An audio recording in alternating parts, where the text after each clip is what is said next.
സ്വാഗതം. തവളകൾ എന്ന ഉഭയജീവികളുടെ ജീവിതം വളരെ സങ്കീർണവും കൗതുകകരവുമാണ്. പലതരം നിറങ്ങൾ, പലതരം കണ്ണുകൾ, അതിൽ തന്നെ പലതരം കൃഷ്ണമണികൾ. കരച്ചിൽ എന്ന് മലയാളത്തിൽ പരാവർത്തനം ചെയ്താൽ കൃത്യമായ ആശയം നഷ്ടമാകുന്ന പലതരം ആവശ്യങ്ങൾക്കും അവസരങ്ങളിലും ഉണ്ടാക്കുന്ന ശബ്ദങ്ങൾ അഥവാ കോളുകൾ, തവളക്കരച്ചിലുകൾ, പലതരം ഇണചേരൽ ശീലങ്ങൾ, പലതരം മുട്ടയിടൽ രീതികൾ, ഇരതേടൽ തന്ത്രങ്ങൾ, ഇരയാകാതെ നോക്കാനുള്ള അനുകൂലനങ്ങൾ, തൊലിയിലെ വിഷങ്ങൾ, അങ്ങനെ പലതരം പ്രത്യേകതകളുള്ള ആയിരക്കണക്കിന് തവളകൾ ലോകത്തെങ്ങുമായിട്ടുണ്ട്. കമോഫ്ലാഷ് എന്ന ഒളിഞ്ഞിരിക്കാൻ സഹായിക്കുന്ന ചുറ്റുപാടുകളോട് ചേർന്ന് നിൽക്കുന്ന തരത്തിലുള്ള നിറം, രൂപം, ആകൃതി ഇവയൊക്കെയുള്ളവ. മരത്തിൽ ജീവിക്കുന്നവർ, മണ്ണിനടിയിൽ ജീവിക്കുന്നവർ, ഇങ്ങനെ പലതരം തവളകളുണ്ട്. എന്നാൽ തവളയെന്ന് കേൾക്കുമ്പോൾ നമ്മുടെയൊക്കെ മനസ്സിലൊരു രൂപമുണ്ടാകുമല്ലോ. ഏതൊക്കെ ബ്രീഡുകളിൽ പെട്ടതാണെങ്കിലും നായയെന്നും പൂച്ചയെന്നും കേൾക്കുമ്പോൾ മനസ്സിലൊരു രൂപം വരും.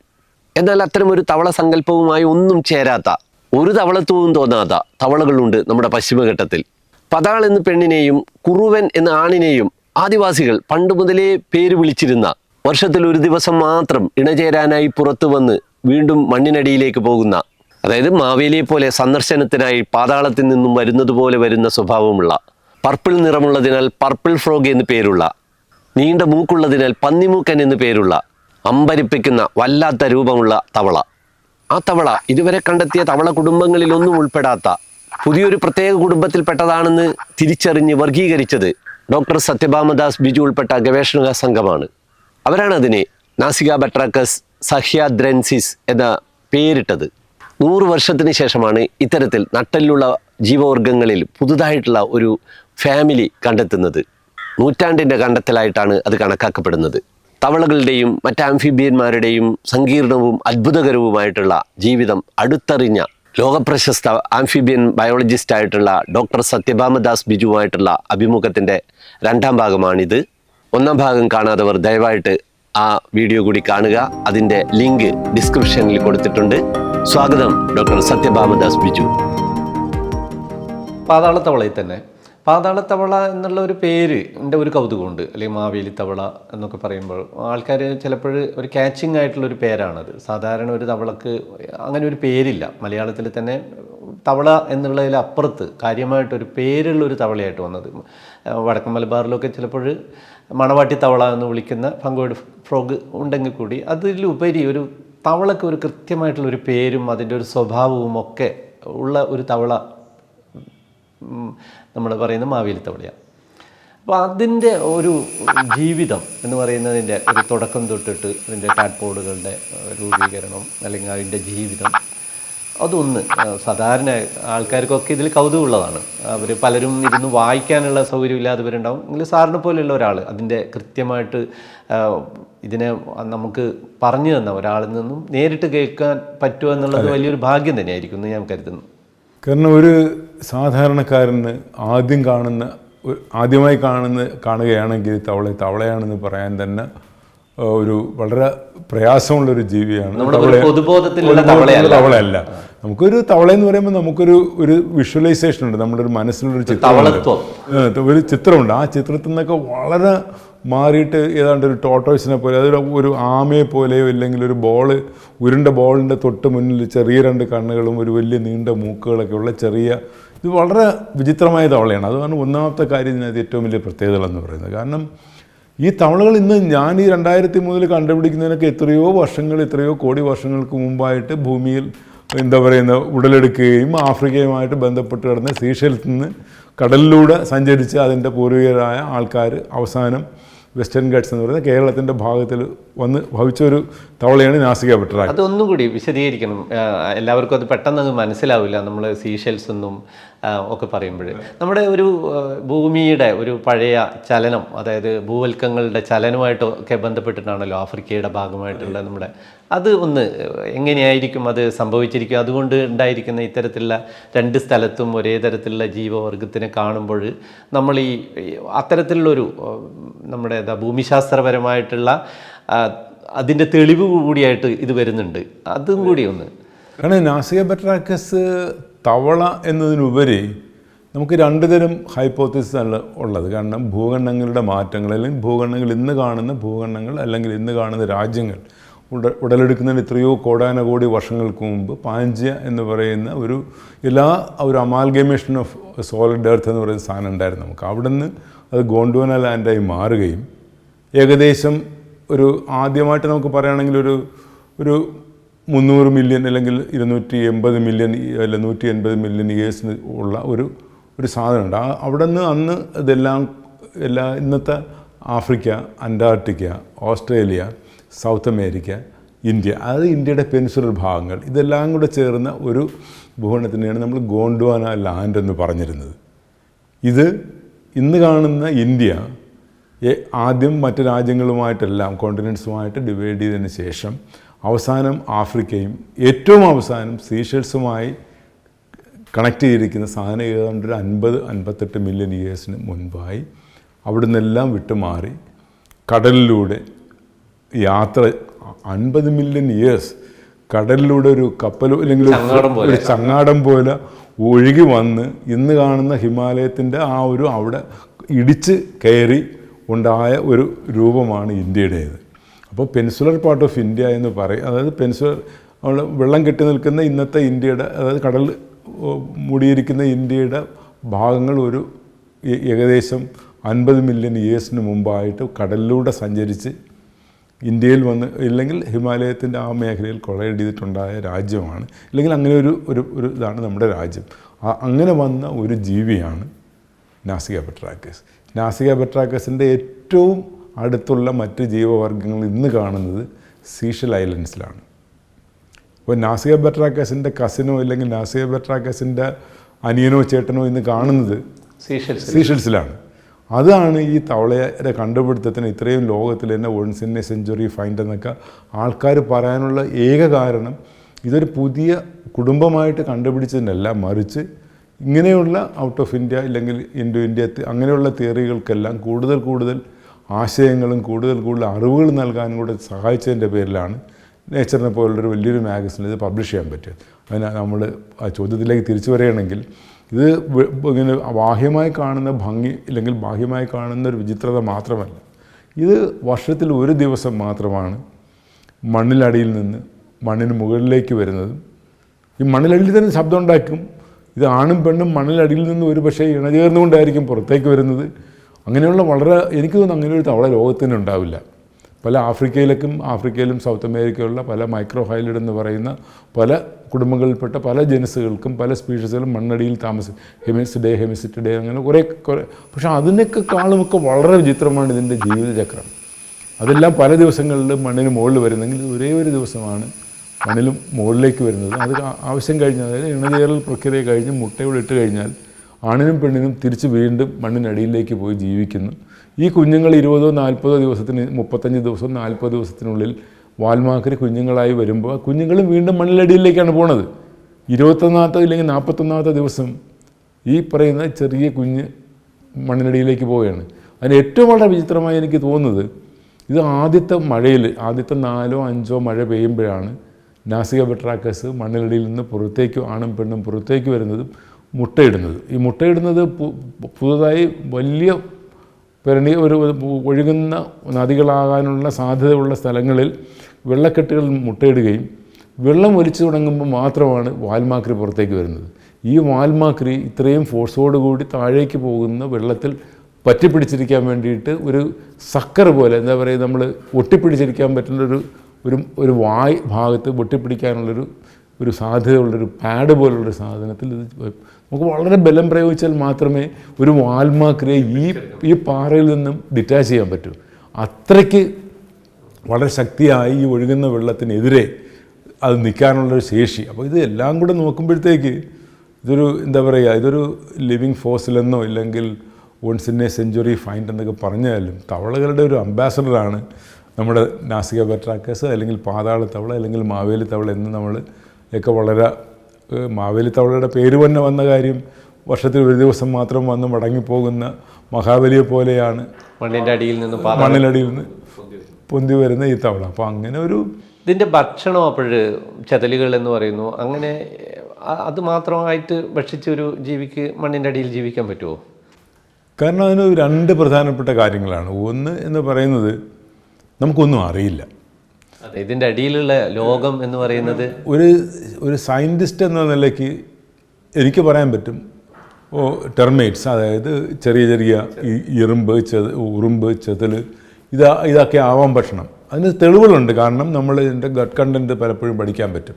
അപ്പോൾ നമ്മൾ ഒരു തവളയെ കൊല്ലാതെ തന്നെ അതിന് ചെറിയ ട്യൂബുകൾ ഉപയോഗിച്ച് വയറിലേക്ക് മാറ്റിയിട്ട് അവിടെ നിന്ന് അതെന്തൊക്കെ ഭക്ഷിച്ചു എന്നുള്ള ഭക്ഷണപദാർത്ഥം പുറത്തേക്ക് എടുത്തിട്ട് മൈക്രോസ്കോപ്പിലൂടെയോ അല്ലെങ്കിൽ DNA വെച്ചിട്ട് ഐഡൻറ്റിഫൈ ചെയ്തിട്ടാണ് അത് എന്താണ് അതിൻ്റെ വയറിനുള്ളിൽ ഉണ്ടായിരുന്നതെന്ന് മനസ്സിലാക്കാൻ പറ്റും. അങ്ങനെ മനസ്സിലാക്കുമ്പോൾ കാണാൻ പറ്റുന്ന ചെറു വണ്ടുകൾ, ചെറിയ ഇവൻ ഉറുമ്പുകൾ മാത്രമല്ല, ചെതലും മാത്രമല്ല, ചെറിയ വണ്ടുകൾ പോലും ഇതിനുള്ളിലേക്ക് പോകുന്നുണ്ട്. അപ്പോൾ അതുകൊണ്ട് ഒരു പരിധിവരെ ഇതൊക്കെ ആവാൻ കഴിക്കുന്നത്, പക്ഷേ എങ്ങനെ മണ്ണിലടിയിൽ ഇതെല്ലാം കഴിച്ച് ജീവിക്കുന്നു ഈ പറയുന്ന 356 ദിവസം എന്ന് പറയുന്നത്, അല്ലെങ്കിൽ ഇത്രയും വർഷത്തിൽ ബാക്കിയുള്ള ഒരു ദിവസം ഒഴിച്ച് ബാക്കിയുള്ള എല്ലാ ദിവസങ്ങളും, അതിനെക്കുറിച്ച് ഇപ്പോഴും നമുക്ക് ശാസ്ത്രീയമായി കൃത്യമായി ഒരു അറിവില്ല. അതിലും ഇനി പഠനങ്ങൾ വേണം അല്ലേ? എനിക്കൊന്ന് നാസയെ ബെട്രാക്കസിനെ കുറിച്ചിട്ട് നമ്മളൊക്കെ പറയുമോ എല്ലാം പഠിച്ചു കഴിഞ്ഞു എന്നൊരു വിശ്വാസം നമുക്കുണ്ട്. അതിൻ്റെ പല കൗതുകങ്ങളും അല്ലെങ്കിൽ അത്രയും അറിയപ്പെടേണ്ട പല കാര്യങ്ങളും നമ്മൾ ഇതുവരെയും കണ്ടെത്താനോ അല്ലെങ്കിൽ ശാസ്ത്രീയമായി സ്ഥിരീകരിക്കാൻ കഴിഞ്ഞിട്ടില്ല. ഒരു പക്ഷേ അത് നമുക്ക് സ്പെക്കുലേറ്റ് ചെയ്യാൻ പറ്റും, കാരണം പ്രവചിക്കാൻ പറ്റും. പക്ഷേ ശാസ്ത്രീയമായിട്ടുള്ള തെളിവുകളോടുകൂടി ഇന്നതാണ് ഭക്ഷിക്കുന്നത്, അതിൻ്റെ ശരീരത്തിലുണ്ടാകുന്ന മാറ്റങ്ങൾ ഇന്നതാണ്, അതിൻ്റെ മെറ്റബോളിക് ആക്ടിവിറ്റി എങ്ങനെയാണ് അത് റെഡ്യൂസ് ചെയ്യുന്നത്, അത്തരത്തിലുള്ളൊരു ബോധം അല്ലെങ്കിൽ അറിവ് ഇതുവരെ നമുക്കുണ്ടായിട്ടില്ല. പലപ്പോഴും നമ്മൾ വലിയ ജീവികളിൽ ആണ് നമ്മുടെ കൗതുകങ്ങൾ മുഴുവൻ. വലിയ ആനയായാലും അത്തരത്തിലുള്ള ജീവികളുടെ മുഴുവനായിട്ടും അതിനെപ്പറ്റി പഠിക്കുകയും അതിൻ്റെ അറിവുകൾ പങ്കുവെക്കുകയും അതിനു വേണ്ടിയിട്ടുള്ള ഗവേഷണങ്ങൾ കൂടുതലായിട്ട് നടക്കുകയൊക്കെ ചെയ്യും. അതേസമയം ഇത്തരത്തിലുള്ള നമ്മൾ വളരെ വ്യത്യസ്തവും അല്ലെങ്കിൽ നമ്മുടെ മാത്രം ഉള്ള ഇത്തരത്തിലുള്ള ജീവികളെ പറ്റിയിട്ടുള്ള പഠനങ്ങളും അറിവുകളും ഇപ്പോഴും പരിമിതമാണ്. നമ്മൾ അതിനെപ്പറ്റി പഠിക്കേണ്ടതെന്നാണ് എനിക്ക് തോന്നുന്നത്. അപ്പോൾ അതിലുള്ള ഒരു വലിയ വൈരുദ്ധ്യം ഉണ്ടല്ലോ, അതിനെ പറ്റിയിട്ട് എന്താണ് അഭിപ്രായം? കാരണം ലോകത്തിൻ്റെ ഏറ്റവും കൂടുതൽ ആൾക്കാർക്ക് ദേഷ്യമുള്ളൊരു മനുഷ്യനാണ് ഞാൻ. കാരണം ഞാനാണ് ഏകദേശം ഒരു 18-20 വർഷത്തിന് മുമ്പ് പറഞ്ഞു തുടങ്ങിയത് ആനയും കടുവയൊന്നുമല്ല സംരക്ഷിക്കപ്പെടേണ്ടത്, പക്ഷേ ഒരു ജീവജാലങ്ങളുടെ ഒരു സമൂഹത്തെയാണ് നമ്മൾ സംരക്ഷിക്കേണ്ടത്. അല്ലാതെ ഒരു സ്പീഷീസിനെ മാത്രം സംരക്ഷിക്കുക എന്നുള്ളത് വളരെ പഴയ, ഇല്ലെങ്കിൽ ഒരു 75-80 വർഷം പഴക്കമുള്ളൊരു, നമ്മൾ പണ്ട് മുതലേ പഠിപ്പിച്ചു വെച്ചൊരു കാര്യമുണ്ട്. കാരണം ഒരു പുലിയെ അല്ലെങ്കിൽ ഒരു കടുവയെ നമ്മൾ ഒരു കടുവയെ സംരക്ഷിച്ചു കഴിഞ്ഞാൽ കാടെല്ലാം സംരക്ഷിക്കപ്പെട്ടു എന്നൊരു വിശ്വാസം നമ്മളിലുണ്ട്. അത് ആശ്രയിച്ച് ജീവിക്കുന്ന അതിൻ്റെ താഴെയുള്ള ജീവികളെല്ലാം സുരക്ഷിതമാണ്. കാരണം കാട് സംരക്ഷിക്കുകയല്ലേ നമ്മൾ. പക്ഷെ അത് തെറ്റായൊരു കാഴ്ചപ്പാടാണ്. കാരണം ഈ 55-56 ടൈഗർ സാങ്ച്വറി, അതായത് കടുവ സങ്കേതങ്ങൾ ഇന്ത്യയിലുള്ളതിൽ കേരളത്തിൻ്റെ ഭാഗം ഒഴിച്ചാൽ, പശ്ചിമഘട്ടത്തിൻ്റെ കടുവ സങ്കേതങ്ങൾ ഒഴിച്ചാൽ ബാക്കി എല്ലാം കാണുന്നത് ഡെസിഡ്യൂസ് ഫോറസ്റ്റ്. വടക്കേ ഇന്ത്യയിലെ ഡെസിഡ്യൂസ്, അതായത് ഏറ്റവും വലിയ കടുവകളുടെ സങ്കേതം ആന്ധ്രാപ്രദേശിലാണ്. അവിടുത്തെ ഏറ്റവും വലിയ കാടെന്ന് പറയുന്നത് സ്ക്രബ് ജംഗിളാണ്. സ്ക്രബ് ജംഗിളും ഡെസിഡ്യൂസ് ഫോറസ്റ്റാണ്. അപ്പോൾ നിങ്ങൾ കിലോമീറ്ററുകളോളം സർവേ ചെയ്ത് കഴിഞ്ഞാൽ 100-ൽ താഴെയുള്ള സ്പീഷീസിൻ്റെ ഡൈവേഴ്സിറ്റി മാത്രം ഉള്ള സ്ഥലത്തൊക്കെ എന്തുകൊണ്ട് ഒരു വൈൽഡ് ലൈഫ് ഫോട്ടോഗ്രാഫർ കേരളത്തിലെ കടുവകളുടെ പടം എടുക്കാൻ പോകുന്നില്ല? അവരെല്ലാം പോകുന്നത് രന്തംബോറിലും, അവരെല്ലാം പോകുന്നത് കാനയിലും, അവരെല്ലാം പോകുന്നത് മറ്റ് കടുവ സങ്കേതങ്ങളിലുമാണ്. കടുവയ്ക്ക് എതിരൊന്നുമില്ല. ഞാൻ കടുവയെ സംരക്ഷിക്കപ്പെടേണ്ട മൃഗമാണ്, കടുവയെ കാണിച്ചിട്ട് വേണം നമ്മൾ സംരക്ഷണം നടത്താനുള്ളത്. പക്ഷേ ഒരു കാര്യം മറന്നു പോകാൻ പാടില്ല, ഇന്ന് ഇന്ത്യ ഗവൺമെൻറ് അല്ലെങ്കിൽ നമ്മുടെ സിസ്റ്റം ചിലവഴിക്കുന്ന 95% പൈസയും പോകുന്നത് 2-3 മൃഗങ്ങൾക്കാണ്. കടുവ, ആന, വൺ ഹോർൺഡ് റൈനോ. ഈ 3 അനിമൽസും ലോകത്തിലെ ഏറ്റവും വളരെ കരിസ്മാറ്റിക് ആയിട്ടുള്ളതും ലോകത്തെ ആൾക്കാർക്ക് കോറിലേറ്റ് ചെയ്യാൻ പറ്റുന്നതുമാണ്. പക്ഷേ ആ കൺസർവേഷനിൽ എത്രത്തോളം മീനിങ് ഉണ്ടെന്നുള്ളത് ആ കൺസർവേഷൻ കൊണ്ട് എല്ലാ കൺസർവേഷനും ആവും എന്നുള്ള ഒരു ധാരണ ശരിയല്ല. അത് ശരിയല്ല. കാരണം കൺസർവേഷൻ നമ്മൾ പറയുന്നത് നാളെ കടുവ സങ്കേതങ്ങളെല്ലാം തുറന്നു വിട്ടിട്ട് ബാക്കി ഒരു തവള സങ്കേതങ്ങളോ അല്ലെങ്കിൽ റെപ്റ്റൈൽ സങ്കേതങ്ങളോ ഉണ്ടാക്കുക എന്നുള്ളതല്ല. മറിച്ച് ആ കൊടുക്കുന്ന പ്രാധാന്യത്തിൻ്റെ 1% പ്രാധാന്യമെങ്കിലും മറ്റ് ജീവവർഗങ്ങൾക്കും അവരുടെ ആവാസ വ്യവസ്ഥയ്ക്കും. നമ്മളതിന് ഏറ്റവും കൂടുതൽ പറഞ്ഞു വയ്ക്കേണ്ട വളരെ കൃത്യമായ ഒരു കാര്യം, 99% തവളകൾ ഇന്ന് ലോകത്തിൻ്റെ വംശനാശ വക്കിൽ നിൽക്കുന്നതിൻ്റെ കാരണം മറ്റൊന്നുമല്ല, ഹാബിറ്റാറ്റ് ഡിസ്ട്രക്ഷനാണ്. അതായത് നമ്മൾ ആവാസ വ്യവസ്ഥയിൽ വരുന്ന മാറ്റങ്ങളോ നശിപ്പിക്കലോ ആണ്. നമുക്കറിയാൻ പറ്റുന്ന ഒരു കാര്യം, 42 മുതൽ 44% എന്നറിയപ്പെടുന്ന തവളകളും വംശനാശത്തിൻ്റെ വക്കിലാണ്. മറ്റൊരു മാക്സിമം എന്ന് പറയുന്നത് ഒരു 12-20% മറ്റ് എല്ലാ മൃഗവർഗ്ഗങ്ങളെല്ലാം വരുന്നത്. പക്ഷേ തവളകൾ ഏകദേശം പകുതി തവളകൾ ഇന്ന് വംശനാശ വക്കിലാണ്. ഇത് പറയുന്നത് തമാശയ്ക്ക് നമ്മളിങ്ങനെ തവളയിൽ കൂടുതൽ അട്രാക്ഷൻ ഉണ്ടാകാൻ വേണ്ടി പറയുന്നതല്ല, മറിച്ച് തവളകളുടെ സംരക്ഷണം ഏറ്റവും കൂടുതൽ വേണ്ടുന്ന ഒരു സമയമാണ്. കാരണം ഗ്ലോബൽ വാർമിങ്ങും ക്ലൈമറ്റ് ചേഞ്ച് പോലുള്ള വളരെ ഡിവാസ്റ്റേറ്റ് കാരണം നമ്മുടെ ജീവജാലങ്ങളെയൊക്കെ നശിപ്പിക്കാൻ പറ്റുന്ന ഒരു ശേഷിയുള്ള കാലാവസ്ഥാ വ്യതിയാനത്തിൻ്റെ സമയത്ത് ത്വക്കിലൂടെ ശ്വസിക്കുകയും ഇല്ലെങ്കിൽ ശ്വാസം മാത്രമല്ല അതിൻ്റെ എല്ലാ പ്രോസസ്സും നടക്കുന്നത് അതിൻ്റെ ഒരു സ്കിന്നിനും ഉള്ള പ്രാധാന്യമുള്ളതിൻ്റെ പേരിൽ അന്തരീക്ഷത്തിൽ മാറുന്ന ടെമ്പറേച്ചർ മാത്രമല്ല ഏത് പൊല്യൂഷനാണേലും ഏത് ചെറിയ മാറ്റങ്ങൾ പോലും ആദ്യമായി രേഖപ്പെടുത്താൻ കഴിയുന്ന ഒരു ജീവിയാണ്. അതുകൊണ്ടാണ് സയൻറ്റിസ്റ്റിന് എൻവയോൺമെൻറ്റൽ ബാരോമീറ്റർ എന്നും എൻവയോൺമെൻറ്റൽ ഇൻഡിക്കേറ്റർ എന്നൊക്കെ പറഞ്ഞിട്ട് പറയുന്ന ഒരു ഇൻഡിക്കേറ്റർ, ഒരു സൂചന നൽകാൻ, ഒരു ആവാസ വ്യവസ്ഥയുടെ ഗുണനിലവാരത്തിൻ്റെ സൂചന നൽകാൻ ഏറ്റവും ആദ്യം കഴിയുന്ന ഏകജീവി, നട്ടലുള്ള ജീവി, കരയിലെ ജീവി തവളയടങ്ങുന്ന ആംഫിബിയൻസാണ്. അപ്പോൾ ആംഫിബിയൻസിൻ്റെ സംരക്ഷണവും ഏറ്റവും പ്രധാനപ്പെട്ടതാണ്. ഞാൻ പറയുന്നത് മറ്റെല്ലാ ജീവജാലങ്ങളെയും സംരക്ഷിക്കപ്പെടേണ്ടതാണ്. ഒന്നോ രണ്ടോ ജീവികളല്ല, മറിച്ച് ഒരു ആവാസ വ്യവസ്ഥയുടെ സംരക്ഷണമാണ് ഏറ്റവും എഫക്റ്റീവായിട്ടുള്ളത്. അതിന് ഏറ്റവും പ്രധാനപ്പെട്ട കാര്യം ഇന്ന് ലോകരാജ്യങ്ങൾ, അമേരിക്ക പോലുള്ള വളരെ വികസിത രാജ്യങ്ങൾ, എല്ലാ രാജ്യങ്ങളും സ്പീഷീസ് കൺസർവേഷനിൽ നിന്ന് മാറി ഒരു എക്കോസിസ്റ്റം കൺസർവേഷൻ എന്ന് പറയുന്ന വളരെ വിശാലമായ ഒരു കൺസർവേഷൻ പ്രപ്പോസലാണ് ലോകത്താകമാനം നടക്കുന്നത്. നമ്മളിന്നും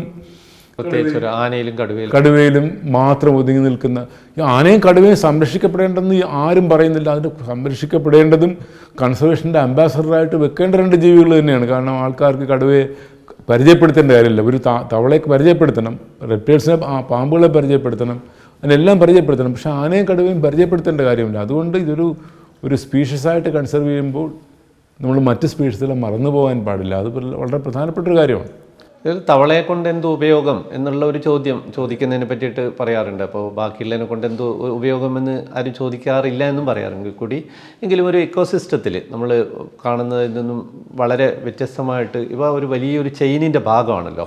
പലതരത്തിലുള്ള സാധാരണക്കാരെ സംബന്ധിച്ചിടത്തോളം അവരുടെ കൃഷി അല്ലെങ്കിൽ അവരുടെ ജീവിതം അതിന് സഹായകമാകുന്ന ജീവികളോട് മാത്രമാണ് ഒരു പ്രത്യേക ഇഷ്ടമൊക്കെ കാണിക്കുക, അല്ലാതെ ഡയറക്റ്റായിട്ട് നേരിട്ട് അവർക്ക് എന്ത് ഗുണം കിട്ടുമെന്നുള്ളത്. അപ്പം നമുക്കിപ്പോൾ കൊതുകുകളുടെ ലാർവകളുടെ കൊതുക് കുറയുക എന്നുള്ളതായിരിക്കും കേരളത്തിലെ പല നഗരങ്ങളിലും അല്ലെങ്കിൽ വേറെ എവിടെയുള്ളവരുടെ ഏറ്റവും പ്രധാന ആവശ്യം. അപ്പോൾ അത്തരത്തിലുള്ള തൊട്ടിട്ടുള്ള പലതരത്തിലുള്ള കീടങ്ങളുടെ അതിൻ്റെയൊക്കെ നിയന്ത്രണത്തിലും ഒക്കെ ഉള്ള അതിൻ്റെ ഒരു ധർമ്മമുണ്ടല്ലോ, അത് ആൾക്കാർ അത്ര തിരിച്ചറിയുന്നില്ലല്ലോ. ഒരു കാര്യങ്ങൾ നമ്മൾ മനസ്സിലാക്കാത്തതിൻ്റെ ഒരു പ്രശ്നമാണ്. കാരണം തവളകൾ അറിയപ്പെടുന്നത് കൃഷിക്കാരൻ്റെ ഏറ്റവും വലിയ സുഹൃത്തെന്നാണ്. Frogs are the friends of farmers. അത് കൃഷിക്കാരൻ്റെ ഏറ്റവും വലിയ സുഹൃത്താണ് തവളകൾ.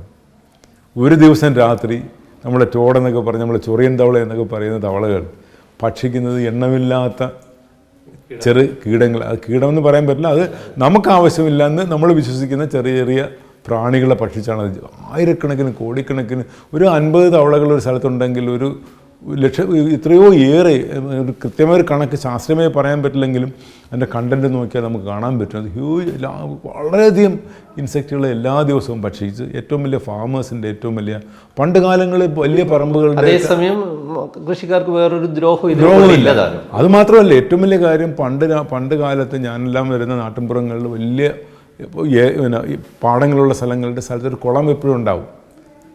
ആ കുളമെന്ന് പറയുന്നത് വേറെ ആർക്കും വേണ്ടിയിട്ടുള്ളതല്ല, വെള്ളമെടുക്കാൻ വേണ്ടിയിട്ടല്ല, തവളകളെ പോലുള്ള ജീവികൾ ജീവിക്കാൻ, അതായത് കൊയ്ത്തുകളില്ലാത്ത സമയത്ത് ജീവിക്കാനുള്ള ആവാസ വ്യവസ്ഥ ഒരുക്കി കൊടുക്കലാണ്.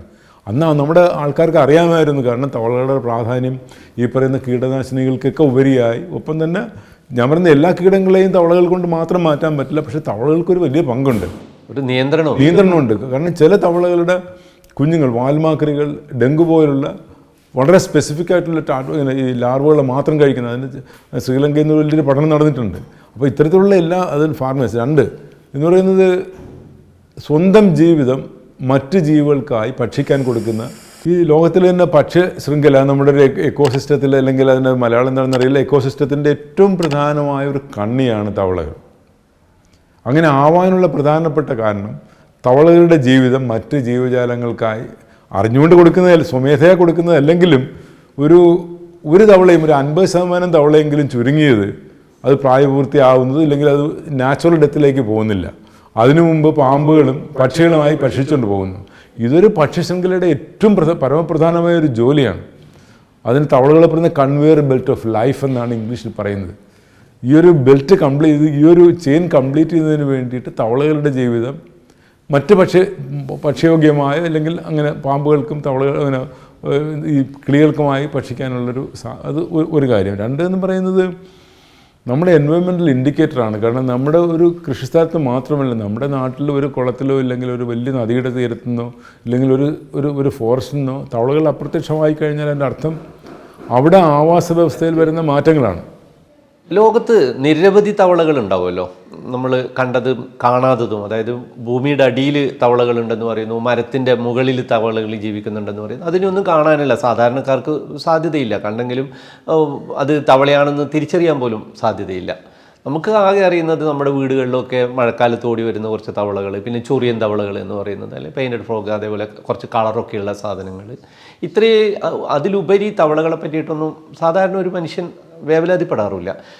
അപ്പോഴും കരുതുന്നത് കുറച്ച് ഒരു 19 തരം തവളകളൊക്കെ ഇവിടെ നമ്മുടെ നാട്ടിലൊക്കെ ഉണ്ടാകും എന്ന് മാത്രമാണ് കരുതുന്നത്. ശരിക്ക് നമ്മുടെ നാട്ടിൽ എത്ര തവളയുണ്ട്, അല്ലെങ്കിൽ ലോകത്ത് എത്ര തവളയുണ്ട്? അത് ഏറ്റവും പ്രധാനപ്പെട്ടൊരു ചോദ്യമായിട്ട് ഞാൻ മനസ്സിലാക്കുന്നത്. ഞാൻ ആരുടെ ചോദിച്ചു കഴിഞ്ഞാലും ആദ്യം പറയുന്നത് 44 തവളകൾ അല്ലെങ്കിൽ 50 തവളകളാണ് ഇന്ത്യയിൽ മൊത്തത്തിലുള്ളതെന്നാണ്. ഇന്ത്യയിൽ ഏകദേശം 500ലേക്ക് അടുക്കുന്ന ഒരു സംഖ്യയാണ് ആംഫിബിയൻസിനുള്ളത്. ലോകത്ത് തന്നെ ഏകദേശം 8000 തവളകളിലേക്ക് എത്തുകയാണ് നമ്മൾ. അപ്പോൾ ഇത് നട്ടിലുള്ള കരയിലെ ജീവികളുടെ 3-ാം സ്ഥാനക്കാരനാണ് എണ്ണത്തിൽ. അതുകൊണ്ട് തവളകൾ അങ്ങനെ വളരെ ചെറിയ നമ്പറിലല്ല, ഇത്രയും വളരെ സങ്കീർണമായ തവളകൾ, അല്ലെങ്കിൽ അതിൻ്റെ വലിപ്പവും ചെറുപ്പവും മാത്രമല്ല അതിൻ്റെ ആവാസ വ്യവസ്ഥയിൽ വരുന്ന മാറ്റങ്ങളും, ഒപ്പം തന്നെ അതിൻ്റെ ബ്രീഡിംഗ് ആണെങ്കിലും അതിൻ്റെ കരയിലും വെള്ളത്തിലും മരത്തിൻ്റെ മുകളിലും ഒക്കെ ജീവിക്കുന്ന ഒരു പ്രത്യേക ഇനം ഒരു ജീവിയാണ് തവളകൾ. അതിലേറ്റവും പ്രധാനപ്പെട്ട ഒന്ന് നമ്മുടെ മാത്രം അല്ലെങ്കിൽ വെസ്റ്റേൺ ഗട്ട്സിൽ മാത്രം കാണുന്ന തമിഴ്നാട്, കേരള, മഹാരാഷ്ട്ര വരെ അമ്പോളിയിൽ വരെ ഒതുങ്ങുന്ന ഒരു തവളയുണ്ട്, ഈ ഡാൻസ് ചെയ്യുന്ന തവളകൾ. അത് തന്നെ ഇന്ത്യൻ ഡാൻസിങ് ഫ്രോഗ് എന്നാണ് പറയുന്നത്. ഏതാണ്ട് 28ഓളം സ്പീഷീസുകൾ ഇന്ന് വെസ്റ്റേൺ ഗട്ട്സിൽ മാത്രം, ലോകത്തെങ്ങുമില്ല. അതൊരു എൻഡമിക് ഫാമിലിയാണ്, അത് എൻഡമിക് കുടുംബമാണ്. ലോകത്തെങ്ങും കാണാതെ വെസ്റ്റേൺ ഗട്ട്സിൽ 4 സംസ്ഥാനങ്ങളിൽ മാത്രം കാണുന്ന ഒരു തവളയാണ്. ആ തവളയുടെ പ്രത്യേകത മഴ സമയങ്ങളിൽ പെണ്ണിൻ്റെ മുമ്പ് ആണ് വന്നിട്ട് ഡാൻസ് ചെയ്യും. അതിന് ഡാൻസ് ചെയ്യണമെന്ന് ചോദിച്ചാൽ ഡാൻസ് ചെയ്യല്ല, മറിച്ച് കാലുകൾ ഈ ഫ്ലാഗിങ്ങിനെ ഫുഡ് ഫ്ലാഗ് പോലെ, അതായത് പതാകകൾ പോലെ വിറപ്പിക്കുകയും 2 കാലുകളും 2 സൈഡിലായിട്ട് മാറ്റിയിട്ട് നൃത്തം ചെയ്യുന്ന, എനിക്കതിനെ പറയാൻ നൃത്തം ചെയ്യുന്നെന്ന് പറയാനാണ് ഇഷ്ടം. കാരണം മയിലുകളെ പോലെ തവളകൾ വെള്ളത്തിലിരുന്നിട്ട് പെണ്ണിനെ വിളിക്കുന്ന ശബ്ദം ഉണ്ടാക്കുകയും ചെയ്യും, ഒപ്പം തന്നെ കാലുകൾ ഉയർത്തി താഴേക്ക് മുകളിലുമാക്കിയിട്ട് നൃത്തം ചെയ്യുന്ന ചെറിയ കുഞ്ഞു തവളകളുണ്ട്. ഈ തവളകളുടെ ഏറ്റവും വിചിത്രമായ തവളയാണ് ലോകത്ത്. അത് ആണും പെണ്ണും തമ്മിൽ ഇണചേർന്നിട്ട് പെണ്ണ് ആണിനെ മുതുകത്ത് വെച്ചുകൊണ്ട് വെള്ളത്തിനടിയിൽ പോയിട്ട് വെള്ളത്തിൻ്റെ അടിയിലൊരു കുഴി ഉണ്ടാക്കി ആണിനെ പുറകിൽ വെച്ചുകൊണ്ട് തന്നെ മുട്ട കുഴിയിലിട്ട് ആണിൻ്റെ ബീജം നേരിട്ട് വെള്ളത്തിലൂടെ മുട്ടയിലേക്ക് പോവുകയും അതിനുശേഷം പെണ്ണ് സ്വന്തം കാലുകൾ ഉപയോഗിച്ച് ഈ മുട്ട ഇട്ട കുഴി നികത്തി മൂടി പുറത്തേക്ക് പോവുകയും 14 ദിവസത്തിന് ശേഷം വാൽമാക്രികൾ ആയി മാറുന്നത് മണലിനടിയിൽ മണൽ ഭക്ഷിച്ച് ജീവിച്ച് അവസാനം ഒരു കുഞ്ഞ് ഡാൻസിങ് ഫ്രോഗായി പുറത്തു വരുന്ന വളരെ വിചിത്രവും വളരെ കൗതുകകരവുമായ ഒരു തവളകളുടെ രാജ്യം, അല്ലെങ്കിൽ തവളകളുടെ ഒരു സ്ഥലം. ഏറ്റവും കൂടുതലും ഡാൻസിങ് ഫ്രോഗ് കാണുന്നത് കേരളത്തിലാണ്, കേരളത്തിൻ്റെ വെസ്റ്റേൺ ഗട്ട്സിൻ്റെ ഭാഗങ്ങളിലാണ്. അത് എനിക്ക് തോന്നുന്നു ഞാൻ കണ്ടിട്ടുള്ളതിൽ വെച്ചിട്ട് ഏറ്റവും വിചിത്രമായ ഒരു തവള നാസിക ബട്രാസ്, നമ്മുടെ പന്നിമൂക്കൻ തവളയെന്നോ മാവേലി തവളയെ കഴിഞ്ഞാൽ ഏറ്റവും കൂടുതൽ അതിശയിപ്പിച്ചിട്ടുള്ളൊരു തവളയാണ് ഇന്ത്യൻ ഡാൻസിങ് ഫ്രോഗ്, അല്ലെങ്കിൽ നൃത്തം ചെയ്യുന്ന തവളകൾ. അതൊരു വലിയൊരു കൗതുകം തന്നെയാണ്. അതുപോലെ ഈ തവള കുട്ടികൾ എന്ന് പറയുന്നത് നമ്മൾ ടാഡ്പോൾസിന് പറയുമ്പോൾ ബാക്കി എല്ലാ ജീവികളിലും നമ്മൾ ഇൻസെക്റ്റുകളിലൊക്കെ നമുക്കറിയാം മുട്ട വിരിഞ്ഞിട്ട് അതിൻ്റെ ലാർവ അല്ലെങ്കിൽ നിംഫുകൾ ഉണ്ടായിട്ട് അഡൽട്ടാകുന്നത്. ഇതിൻ്റെ ഇടയിൽ ഒരു അത്ഭുതകരമായിട്ടുള്ളൊരു ജീവിതമാണല്ലോ ടാഡ്പോഡുകൾ. അത്തരത്തിലുള്ള ടാഡ്പോഡുകളുടെ ഇതിൽ ഏതെങ്കിലും ഒരു വളരെ രസകരമായിട്ട് താങ്കൾ കണ്ടത്, നിരീക്ഷിച്ചത് ഏതായിരിക്കും? കാരണം ഒന്ന് ഈ പറയുന്ന നൃത്തം ചെയ്യുന്ന തവളകളുടെ ടാഡ്പോൾ എനിക്ക് ഏറ്റവും കൂടുതൽ കൗതുകം ഉണ്ടാക്കിയതാണ്. അത് കഴിഞ്ഞ് നാസിക ബെട്രാക്കസിൻ്റെ ടാഡ്പോൾസും ഇതേപോലെ കൗതുകമുള്ളതാണ്. അതുപോലെ തന്നെ അമലോപ്സ് എന്ന് പറയുന്ന ഒരു വലിയ തവളകൾ, അതായത് നമുക്ക് വെസ്റ്റേൺ ഗട്ട്സിലില്ല, നോർത്ത് ഈസ്റ്റേൺ സംസ്ഥാനങ്ങളിൽ മാത്രം കാണും തവളയുണ്ട്. അതിൻ്റെ വാൽമാക്രികളും ഇതേപോലെ ഒരു സക്ഷൻ പമ്പ് പോലെ വർക്ക് ചെയ്തിട്ട് അതിങ്ങനെ ചുവരുകളിലൊക്കെ ഒട്ടി, ഈ പറയുന്ന പാറയുടെ പുറങ്ങളിലൊക്കെ ഒട്ടി നിൽക്കാൻ പറ്റുന്ന, അത് വലിയ വാൽമാക്രിയാണ്. അതൊരു വലിയൊരു വിചിത്രമായ തവളകളാണ്. പിന്നെ ഏറ്റവും കൂടുതൽ നമുക്ക് അതിശയം വരുന്നത്, നമുക്ക് എല്ലാ തവളകൾക്കും വാൽമാക്രി ഇല്ല. അങ്ങനെ എല്ലാത്തിനും ഇല്ല. എല്ലാത്തിനുമില്ല. നമ്മുടെ ഈ പറയുന്ന സസ്യങ്ങൾ കാണുന്ന മരമാക്രി, അത് നമ്മൾ റാവുച്ചെസ്റ്റസ് എന്ന് ലാറ്റിൻ നെയിമിൽ പറയുന്ന ഈ ചെറിയ ജീവികളുണ്ട്. കാരണം അതുകൊണ്ട് നമുക്ക് ഏകദേശം ഒരു ലോകത്ത് തന്നെ ഉള്ള 89 സ്പീഷീസുകളിൽ 74ഓളം സ്പീഷീസുകൾ കാണുന്നത് ഈ വെസ്റ്റേൺ ഗട്ട്സിൽ മാത്രം. വെസ്റ്റേൺ ഗട്ട്സിൽ നോർത്ത് ഈസ്റ്റിലുമാണ്. ആ തവളകൾക്ക് വാൽമാക്രി ഇല്ല. വാൽമാക്രി ഉണ്ട്, ആ വാൽമാക്രി മുട്ടകൾക്കകത്താണ്. ബാക്കി എല്ലാ തവളകളും മുട്ട വിരിഞ്ഞ് കുഞ്ഞ് വെള്ളത്തിലേക്ക് വരികയും വെള്ളത്തിൽ മാത്രം ജീവിച്ച് കുറേ കാലത്തിന് ശേഷം കരയിലേക്ക് വരുന്ന ചെറിയ വാലുകളോടുകൂടി വരുന്നൊരു മാക്രി ആണ് സാധാരണ തവളകളുടെ ഒരു രീതി. പക്ഷേ ഈ പറയുന്ന അത് നമ്മൾ ഡയറക്റ്റ് ഡെവലപ്മെൻറ്റ് എന്നാണ് പറയുന്നത്. കാരണം അത് വാൽമാക്രിയുടെ സ്റ്റേജ് മുട്ടയ്ക്കുള്ളിൽ തന്നെ വയ്ക്കും. എന്നിട്ട് ചെറിയ മുട്ടകളിൽ ഇരുന്ന് കംപ്ലീറ്റ് അതിൻ്റെ കാര്യങ്ങളെല്ലാം കഴിഞ്ഞതിന് ശേഷം ചെറിയ ഒരു കുഞ്ഞു തവളയായിട്ട് മുട്ടയ്ക്ക് പുറത്തേക്ക് വരുന്നു. അത് ഏറ്റവും അത് വളരെ വിചിത്രമാണ്. കാരണം അത് കാണാൻ വളരെ ഭംഗിയുള്ള കുഞ്ഞു തവളകളായി പുറത്തു വരുന്ന വാൽമാക്രിയുടെ ആ ഒരു സ്റ്റേജ് ഇല്ലാതെ തന്നെ. അതുകൊണ്ട് നമ്മുടെ രാജ്യത്തുള്ള തവളകൾക്കെല്ലാം ഉള്ള പ്രത്യേകതകൾ ചോദിച്ചു കഴിഞ്ഞാൽ മറ്റു പല രാജ്യങ്ങൾക്കും ഈ പറയുന്ന സൗത്ത് അമേരിക്കയ്ക്കാണെങ്കിലും ഈ പറയുന്ന ആഫ്രിക്കയിലൊക്കെ ഉള്ള കാടുകളിലേക്കാളൊക്കെ വളരെ അത്ഭുതകരമായ അല്ലെങ്കിൽ ഭംഗിയുള്ളതും വളരെ അതിശയിപ്പിക്കുന്ന ജീവിതചക്ര രീതികളുമുള്ളൊരു തവളയുടെ രാജ്യമാണ് ഇന്ത്യ. അതുകൊണ്ട് നമ്മൾ ഇന്ത്യൻ തവളകൾ അങ്ങനെ ഒരു എന്താ പറയുന്ന ലോകത്തിലെ തന്നെ ഏറ്റവും വിചിത്രവും ഒപ്പം തന്നെ ഏറ്റവും സൗന്ദര്യമുള്ള തവളകളുടെ രാജ്യമാണ് ഇന്ത്യ. ഈ തവളകളുടെ സാധാരണഗതിയിൽ അത് ഏതെങ്കിലും ജീവിയുടെ ഈ ഭക്ഷ്യ ശൃംഖലയുടെ ഭാഗമായിട്ട് തിന്ന് നശിച്ചു പോകുന്നതിന് പകരം സ്വാഭാവികമായിട്ടുള്ള ഇവരുടെ ഒരു ആയുസ് എത്രയായിരിക്കും? അത് പലതരത്തിലുള്ള പല സ്പീഷീസുകളും ഒക്കെ വ്യത്യാസം ഉണ്ടായിരിക്കും കൂടി. ഒരു നമ്മുടെ നാട്ടിലൊക്കെ കാണുന്ന വളരെ സാധാരണമായിട്ടുള്ള തവളകളുടെ സ്വാഭാവികമായിട്ടുള്ള ആയുസ് അങ്ങനെ നിരീക്ഷിക്കപ്പെട്ടിട്ടുണ്ടോ എന്ന് എനിക്കറിയില്ല. പാമ്പ് പിടിച്ചില്ലെങ്കിൽ ഒരു തവള എത്ര കാലം ജീവിക്കും? കാരണം എനിക്ക് ഏറ്റവും കൂടുതൽ കൗതുകമുള്ളത്, ഞാനിത് മനസ്സിലാക്കാൻ വേണ്ടിയിട്ട് എത്രയോ വർഷം ഗൂഗിൾ സെർച്ച് എഞ്ചിനിലൂടെയും ആൾക്കാരുടെയൊക്കെ ചോദിച്ചിട്ടുണ്ട്. അപ്പോൾ അതിൽ നിന്ന് മനസ്സിലാക്കിയത് അങ്ങനെ ഒരു കൃത്യമായ ഒരു കണക്ക് പറയാൻ പറ്റുന്ന ഒരു ജീവിയല്ല തവള. പക്ഷേ ഒരു പാരീസ് മ്യൂസിയത്തിൽ വളർത്തിയിരുന്ന തവള ഏതാണ്ട് 38ഓളം വർഷം കണ്ടിന്യൂസ് ആയിട്ട് ജീവിച്ചിരുന്ന് സാധാരണ മരണമെന്ന് അവർ വിശ്വസിക്കുകയും അതാണ് ഇതുവരെയും റിപ്പോർട്ട് ചെയ്യപ്പെട്ടുള്ളതിൽ 40 വർഷമൊക്കെ കഴിഞ്ഞു പോയ തവളകൾ. അതിനൊരു പബ്ലിഷ്ഡ് ഇൻഫർമേഷനൊന്നുമല്ല. അത്തരത്തിലുള്ള തവളകളുടെ ആയുസിനെ കുറിച്ചിട്ട് പലപ്പോഴും നമുക്ക് വ്യക്തമായ കണക്കുകളോ ഇല്ലെങ്കിൽ അതിനുള്ള ഗവേഷണങ്ങളോ ഇതുവരെ ഉണ്ടായിട്ടില്ല. ഒരു പക്ഷേ അത് ചെയ്യാൻ പറ്റുന്നതാണ്. കാരണം ക്യാപ്റ്റീവായിട്ട് ചെയ്യാൻ പറ്റുന്ന കുറേ തവളകൾ നമുക്കുള്ളതാണ്. പക്ഷേ ഒരു തവളയും എൻ്റെ അറിവിലൊരു 10-20% തവളകൾ ഒരു മുട്ട മുതൽ അഡൽട്ടായി കരയിലേക്ക് വന്നു കഴിഞ്ഞാൽ അതൊരു സാധാരണ മരണത്തിലേക്ക് പോകുന്നത് വളരെ ചുരുക്കം തവളകൾ മാത്രമാണ്. ഈ മുട്ട മുതൽ ലാർവ അല്ലെങ്കിൽ മുട്ട വരുന്ന സമയം മുതൽ ചെറുപ്രാണികൾ വാൽമാക്രി ആകുമ്പോൾ അതിനെ കഴിക്കുന്ന നിംഫുകൾ, അതിനുശേഷം അത് കരയിലേക്ക് വരുമ്പം അതിനെ കഴിക്കുന്ന പാമ്പുകൾ, അതിനെ കഴിക്കുന്ന പക്ഷികൾ, അവസാനം ഒരു ആയുസ്സറ്റ് മരിക്കുന്ന ഒരു തവളയെ വളരെ എണ്ണത്തിൽ വളരെ ചുരുക്കമായിരിക്കും. അതുകൊണ്ട് തന്നെയാണ് തവളകളുടെ പ്രാധാന്യം ആവാസ വ്യവസ്ഥയിൽ ഏറ്റവും പ്രധാനപ്പെട്ട ഒരു കാര്യം. അതായത് ഫുഡ് ചെയിൻ, അതായത് നമ്മുടെ ഭക്ഷ്യശൃംഖലയിൽ ഏറ്റവും സുപ്രധാന പങ്ക് വഹിക്കുന്ന ഒരു ജീവിയാണ് ആംഫിബിയൻസ്, തവളകളടങ്ങുന്ന ആംഫിബിയൻസ്. താങ്കൾ നിരവധി 100 കണക്കിന് എന്ന് പറയുമ്പോൾ അതിശയോക്തിപരമായിട്ടല്ല ഞാൻ പറയുന്നത്, അത്രയും പുതിയ സ്പീഷീസുകളെ കണ്ടെത്തുന്നു. അതേപോലെ പുതിയ ഫാമിലി, അത് വളരെ അപൂർവമായിരിക്കുമല്ലോ ഒരു ഫാമിലിയൊക്കെ പുതുതായിട്ട് കണ്ടെത്തുക എന്ന് പറയുന്നത്. അപ്പോൾ അങ്ങനെ ചെയ്യുമ്പോൾ ഇത്രയും കാലത്തിനിടയിൽ ലോകത്ത് തന്നെ തവളകളുടെ അല്ലെങ്കിൽ ആംഫിബിയൻസിൻ്റെ അല്ലെങ്കിൽ വേറെ ഏതെങ്കിലും ജീവവർഗ്ഗങ്ങളുടെ കാര്യത്തിൽ പഴയ കാലത്ത് കഴിഞ്ഞിട്ട് ഈ നമ്മുടെ 20-ാം നൂറ്റാണ്ടിന് ശേഷമൊക്കെ ഇത്തരത്തിൽ കൂടുതൽ ജീവികളെ കണ്ടെത്തിയ ആൾക്കാർ ഇന്ത്യയിലുണ്ടോ? വേറെ 106 തവള 116 തവള എന്നൊക്കെ പറയുന്ന ഒരു നമ്പർ പറയുമ്പോൾ കേൾക്കാനൊക്കെ വളരെ സുഖവും സന്തോഷമൊക്കെ ഉള്ളതാണ്. പക്ഷേ ഇതുപോലെ ഒരെണ്ണവും പോലും എൻ്റെ മാത്രം കണ്ടുപിടുത്തമല്ല. എന്നോടൊപ്പം വർക്ക് ചെയ്യുന്ന എൻ്റെ വിദ്യാർത്ഥികളുടെയും എൻ്റെ സഹഗവേഷകരുടെയും കൂടെ കൂട്ടായ ഒരു ശ്രമമാണ്. അതിൽ ഞാനും ഒരു ഭാഗമായി, ഇല്ലെങ്കിൽ ഞാനതിനൊരു ലീഡർഷിപ്പ് എടുത്തു എന്നല്ലാതെ അതങ്ങനെയാണ് ആ ഗവേഷണത്തിൻ്റെ രീതി എന്ന് പറയുന്നത്. പിന്നെ രണ്ടാമത്തെ ഏറ്റവും പ്രധാനപ്പെട്ട കാര്യം, നിങ്ങൾ ഈ ബിജുവിനെ മാത്രം പറയുന്ന ഒരു അവസ്ഥയുണ്ട്. ഇത് ഞാനല്ല, ഞാൻ വളരെ ഭാഗ്യമുള്ള ഒരാളാണ്.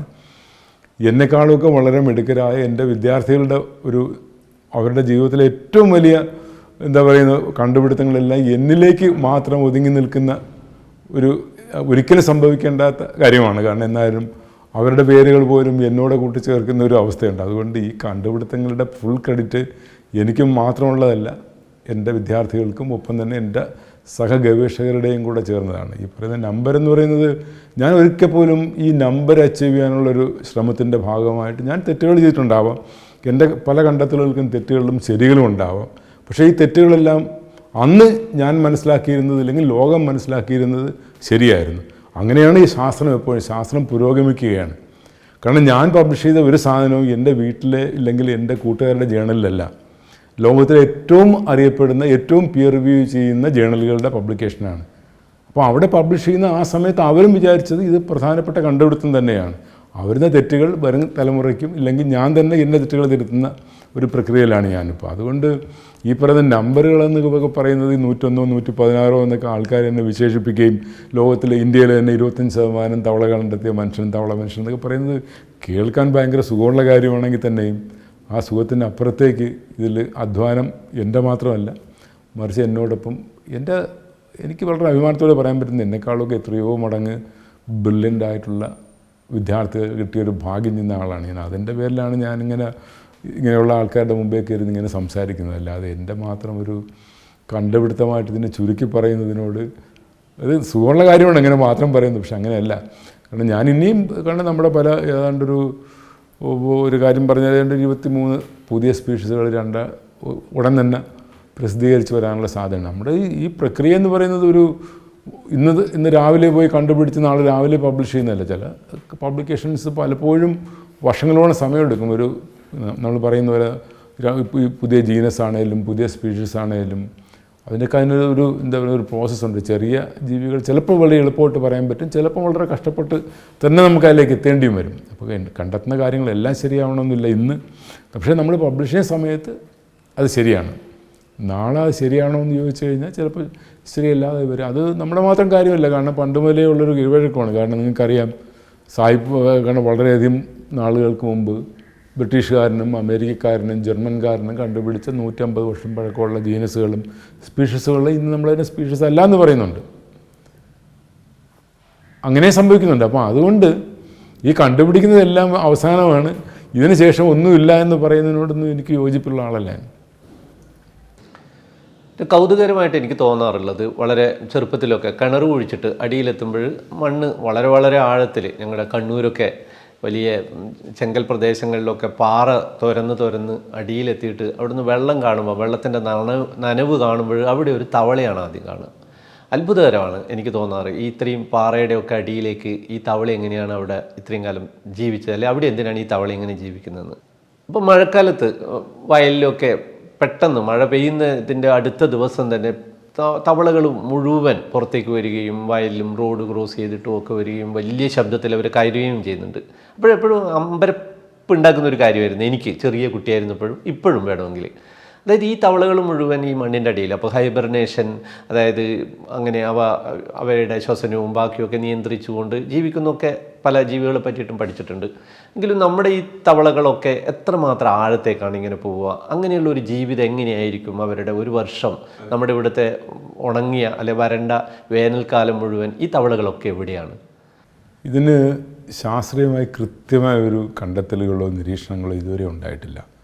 പക്ഷേ പലപ്പോഴും ഇങ്ങനെ ചിന്നിച്ചെതറി കിടക്കുന്ന കുറേ അറിവുകളുണ്ട്. കാരണം തമിഴ്നാടിൻ്റെ ഭാഗങ്ങളിൽ കാണുന്ന ഒരു തവളയുണ്ട്. അത് ഏകദേശം 4 അടിയോളം അല്ലെങ്കിൽ 5 അടിയോളം മണ്ണിനടിയിലേക്ക് പോയിട്ട് ഈർപ്പമുള്ള മണ്ണിൽ അതിൻ്റെ യൂറിനറി ബ്ലാഡറിൽ വെള്ളം ശേഖരിച്ചുകൊണ്ട് ഉണക്കിയ സമയത്ത്, വളരെ ഡ്രൈ ആയിട്ടുള്ള സമയത്ത് മണ്ണിലടിയിൽ. ആഫ്രിക്കയിൽ ഇതുപോലുള്ള തവളകൾ കുറേയധികം ഉണ്ട്. പക്ഷേ ഇന്ത്യയിൽ ഞാൻ കണ്ടിട്ടുള്ളത് തമിഴ്നാട് ഭാഗങ്ങളിൽ വളരെ വളരെ ഡ്രൈ ആയിട്ടുള്ള സ്ഥലങ്ങളിലാണ്. സാധാരണ മഴക്കാലം കഴിഞ്ഞാൽ വേനലാകുമ്പോൾ ഇത് ഹൈബർനേഷൻ നമുക്ക് പറയാൻ പറ്റില്ല. ഹൈബർനേഷൻ്റെ ആ സയൻറ്റിഫിക് വേർഡ് വേറെയാണ്. കാരണം ഇത് ആക്ടിവിറ്റി കുറയ്ക്കും.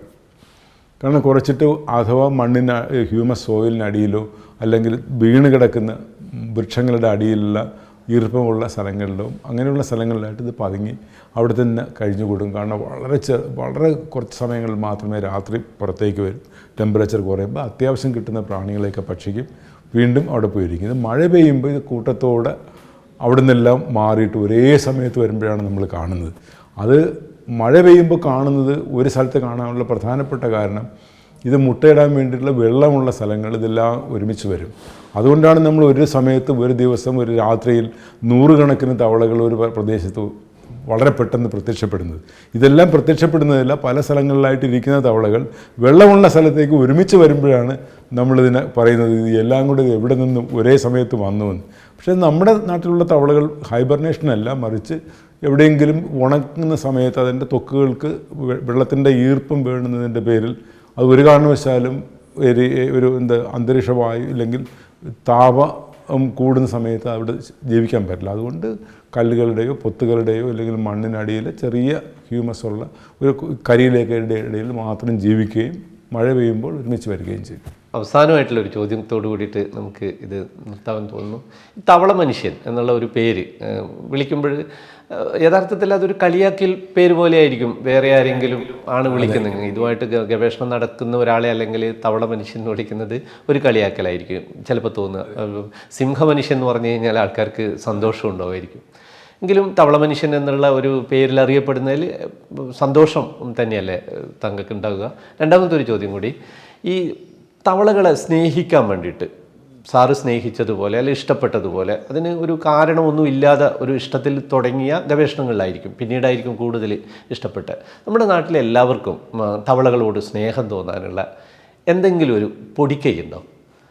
ആദ്യത്തെ ചോദ്യം വളരെ പ്രധാനപ്പെട്ട ചോദ്യമാണ്. കാരണം ഇത് ചോദിച്ചത് ഏകദേശം 20 വർഷത്തിന് മുമ്പ് ഒരു ലേഖകനോട് ചോദിച്ചൊരു ചോദ്യമാണ്. തവള മനുഷ്യൻ എന്ന് വിളിച്ചാൽ നിങ്ങൾക്ക് സങ്കടം വരില്ലേ? കാരണം നിങ്ങൾ തവളയെ പോലെ ഇരിക്കുന്ന ആളല്ലല്ലോ. അപ്പോൾ അത് വളരെ വിചിത്രമായ ഒരു പേരല്ലേ എന്നാണ് അവരെല്ലാം വിശ്വസിച്ചത്. പക്ഷേ എന്നെ സംബന്ധിച്ചിടത്തോളം ഈ പേര് എനിക്കുള്ളതല്ല. എൻ്റെ വർക്കിനും ഇല്ലെങ്കിൽ ഈ പറയുന്ന ചെറിയ ജീവികളെ ലോകത്തിന് പരിചയപ്പെടുത്തി ഇത്രയും ഇന്ന് ഇന്ത്യയിൽ തവളയെന്നും ഇല്ലെങ്കിൽ ലോകത്തുള്ള തവള ഗവേഷണത്തിൽ എനിക്കും ഇല്ലെങ്കിൽ ഇന്ത്യക്ക് ഒരു സ്ഥാനം വന്നതിന് എൻ്റെ ഗവേഷണം ഒരു പരിധി വരെ ഒരു ചെറിയ റോള് വഹിച്ചിട്ടുണ്ട്. അതിന് കിട്ടുന്നൊരു അംഗീകാരം ഞാൻ വളരെ ഹാപ്പിയല്ല. ഈ റെക്കഗ്നിഷൻ എനിക്ക് എൻ്റെ വ്യക്തിക്കല്ല, മറിച്ച് എൻ്റെ വർക്കിനും എൻ്റെ രാജ്യത്തിലെ തവളകളുടെ ഗവേഷണത്തിനും മറ്റുള്ള ആൾക്കാർക്കും. ഞാൻ ഗവേഷണം തുടങ്ങിയ സമയത്ത് ഒന്നും തവളകൾക്ക് അത്രയും ഈ പറയപ്പെടുന്ന യങ്ങായിട്ടുള്ള ആൾക്കാർ ഇന്ന് ഇന്ത്യയിലെ കേരളത്തിലൊക്കെ നോക്കിക്കഴിഞ്ഞ് കഴിഞ്ഞാൽ 100 കണക്കിന് തവള ഗവേഷകരുടെ ഒരു സംസ്ഥാനമാണിത്. അപ്പോൾ അതിൽ എനിക്ക് പങ്കുവയ്ക്കാൻ പറ്റുകയും അത് തുടക്കം കുറിച്ച് അല്ലെങ്കിൽ അങ്ങനെ തുടങ്ങിയ ഒരാളെന്ന നിലയ്ക്ക് എനിക്ക് കിട്ടിയ പേര് ഞാൻ വളരെ ഹാപ്പിയാണ് അതിനകത്ത്. രണ്ടാമത്തെ ക്വസ്റ്റ്യൻ എന്ന് പറയുന്നത് തവളകളെ സ്നേഹിക്കുന്നതിന് വേണ്ടിയിട്ടുള്ളൊരു പൊടിക്കൈ. അങ്ങനെ ഒരു പൊടിക്കൈ എന്നില്ല. കാരണം എന്തിനേയും സ്നേഹിക്കണമെന്നാണ്. എല്ലാ ജീവികളെയും നിങ്ങൾ സ്നേഹിക്കുകയും എല്ലാ ജീവികളെയും നിങ്ങൾ സംരക്ഷിക്കപ്പെടണം എന്നുള്ള ബോധമെങ്കിലും നിങ്ങൾ ഉണ്ടാകത്തിടത്തോളം കാലം നിങ്ങൾ ഒരിക്കലും ഒരു പ്രത്യേക ജീവിയോട് ഒരു മനുഷ്യനാവുക എന്നുള്ളതിൻ്റെ ഏറ്റവും വലിയ ഉദാഹരണം വീട്ടിൽ വളർത്തുന്ന നായ്ക്കളോട് മാത്രമല്ല നമുക്ക് ഉണ്ടാകേണ്ടത്. നമ്മളെപ്പോലെ നമ്മളോടൊപ്പം ഈ ആവാസ വ്യവസ്ഥയിൽ ജീവിക്കുന്ന മറ്റ് ജീവജാലങ്ങളെയും ഒരേപോലെ കാണാൻ കഴിയുന്ന ഒരു സമയം ഒരാൾക്കുണ്ടാവുകയാണെങ്കിൽ ഒരുപക്ഷെ ഈ പറയുന്ന ഗവൺമെൻറ്റിൻ്റെയോ ഈ പറയുന്ന വലിയ മിഷണറിയുടെയോ ആവശ്യമില്ല. അല്ലാതെ തന്നെ അറിയാതെ നമ്മൾ കാടിനെയും നാടിനെയും സംരക്ഷിക്കാനുള്ളൊരു സാധ്യത വരും. നമുക്ക് ഒരു കാരണവശാലും എനിക്കിത് പറഞ്ഞ് അവസാനിപ്പിക്കാനുള്ളത്, നമുക്കെല്ലാവരും വിചാരമുണ്ട് മനുഷ്യന് ഒറ്റയ്ക്ക് ലോകത്ത് ജീവിക്കാൻ പറ്റും, മറ്റു ജീവജാലങ്ങളുടെ ഒന്നും ഒരു ആവശ്യവുമില്ല. നമുക്ക് വേണ്ട സമയത്ത് നമുക്ക് കാട് വെട്ടിത്തെളിച്ച് അവിടെ വീട് വയ്ക്കാം, കാടിൻ്റെ ഒന്നും ആവശ്യമില്ല, ഇല്ലെങ്കിൽ തന്നെ നമ്മൾ ജീവിച്ചു പോകും. അതൊരു തെറ്റായ കാഴ്ചപ്പാടാണ്. കാരണം നമ്മളൊരു സ്പീഷീസാണ്. ഹോമോസാപ്പിയൻസ് എന്ന് പറയുന്ന ഒരു സ്പീഷീസാണ്, ഒരു ജീനസിലെ ഒരു സ്പീഷീസാണ് നമ്മൾ. ഇതേപോലെ കോടാനുകോടി ജീവജാലങ്ങളുടെ ഒരു കൂട്ടായ്മയാണ് ഈ പറയുന്ന ലോകം മൊത്തത്തിൽ. ഇതിനെ ഒരു ജീവിയെ മാറ്റിയാൽ മറ്റൊരു ജീവി നശിച്ചു പോകാനുള്ള സാധ്യത, അത് പഠനങ്ങളുടെ അടിസ്ഥാനത്തിൽ പല ജീവികളുടെയും ഒരു അപ്രത്യക്ഷമാകുന്നത് മറ്റൊരു ജീവികളുടെ അപ്രത്യക്ഷപ്പെടലിന് കാരണമാകുമെന്ന് പറയപ്പെടുന്നുണ്ട്. അതുപോലെ മനുഷ്യൻ പോയി കഴിഞ്ഞാൽ എനിക്ക് പോകുന്ന ഭൂമിക്ക് വലിയ പ്രശ്നമൊന്നും വരാൻ പോകുന്നില്ല. അതുപോലെ തന്നെയാണ്.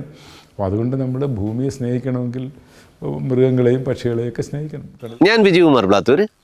ഇതുപോലെ വളരെ ചെറിയ ജീവികൾ തൊട്ടിട്ട് വളരെ വലിയ സസ്തനികൾ വരെയുള്ള നമ്മുടെ ജീവലോകത്തിലെ മറ്റൊരു ജീവിയെ പരിചയപ്പെടുത്തുന്ന വേറൊരു വീഡിയോയുമായിട്ട് ഉടൻ വരാം. അതുവരേക്കും വണക്കം.